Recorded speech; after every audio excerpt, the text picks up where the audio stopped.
Hello bachon, let's discuss the question. So the question says, in the circuit shown, the equivalent capacitance between A and B is C by 5, second option is C by 3, third option is C by 2, fourth option is C.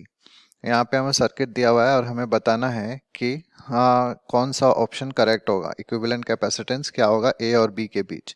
तो सबसे पहले यहाँ पे हम की concept देखें तो की कॉन्सेप्ट हम क्या यूज करने वाले हैं। की कॉन्सेप्ट हम जो यूज करेंगे दैट इज व्हीटस्टोन ब्रिज।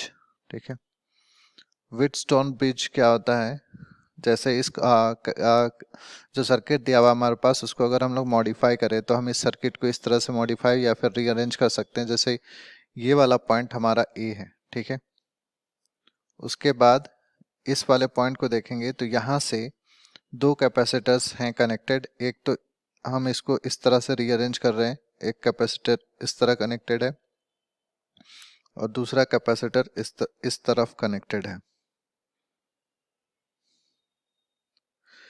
उसके बाद क्या हुआ, यहाँ पे देखेंगे कि बीच में एक कैपेसिटर कनेक्टेड है। सो ये कैपेसिटर बीच में कनेक्टेड है इस तरह से। उसके बाद क्या हुआ, इसके बाद अगर देखेंगे तो यहाँ से एक कैपेसिटर ऐसे कनेक्टेड है और इसको हम लोग मान सकते हैं कि ये टर्मिनल जो है वो बी है और फिर इस तरफ एक कैपेसिटर कनेक्टेड है। सारे कैपेसिटर की वैल्यू सेम है, सी सी सी एंड सी। सबका रेशियो अगर हम लोग P बाई क्यू और R बाई एस निकाले तो रेशियो सेम आएगा। तो हम इस वाले रेजिस्टेंस को जो है इसको नेग्लेक्ट कर सकते हैं, ठीक है, सॉरी इस वाले कैपेसिटर को नेग्लेक्ट किया जा सकता है। तो अगर जैसे हम नेग्लेक्ट करेंगे तो सर्किट हमारा रीअरेंज होकर के कैसे बन जाएगा,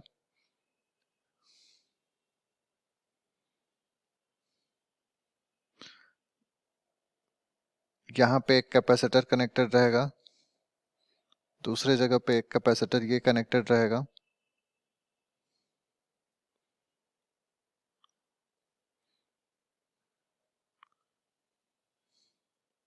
फिर ये कैपेसिटर ऐसे हो जाएगा बीच में से अगर हम हटा देंगे तो ये C है, ये C है, ये C और C।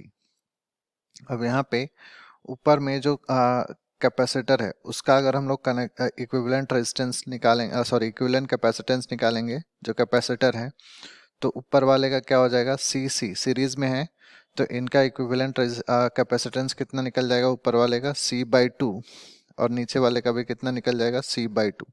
ठीक है, तो अगर हम लोग इफेक्टिव निकालें, इफेक्टिव कैपेसिटेंस निकालें C इफेक्टिव, तो ये कितना हो जाएगा, this will be C by 2 plus C by 2। तो यहाँ से हमारे पास क्या आ जाएगा, C। तो इफेक्टिव कैपेसिटेंस कितना हो जाएगा A और B के बीच, C, and correct option will be option D, that is C. I hope you understood well.